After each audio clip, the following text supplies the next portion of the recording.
I-check nyo muna sa Land Management Bureau, sa DNR, kung ano ba yung classification ng nasabing lupa na sabi mo nga 1950s pa ay naka-declared na ito sa tiyuhin mo. Now, kasi ang assessor's office po ay wala po namang kapangyarihan po yan para mag-convert o mag-classify ang isang lupa as alienable and disposable land of public domain.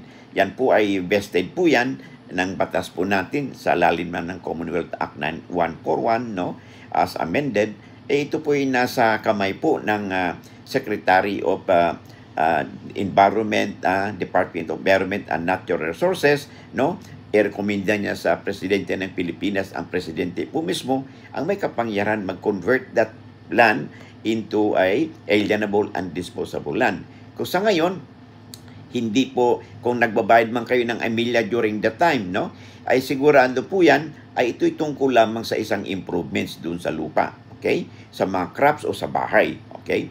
And maaring yung tihoy ninyo, ay maaring siyang nabigyan siya ng stewardship agreement or contract ng DNR kung kaya nagkaroon siya ng possession dun sa property at na-develop niya to. Pero definitely, kung ito naman ay classified as forest or timberland, that means inalienable and indisposable land po ito, ay hindi to pwedeng maging basihan na magpatitulo. At ang pagbabay po ng amilyar kasi ay iyan po'y responsibilidad lamang doon sa nagmamay-ari ng property, lupa man o improvement. So, ang ibinayad ng inyong tiyuhin, it could pertains to the improvements in that land but not in the land itself.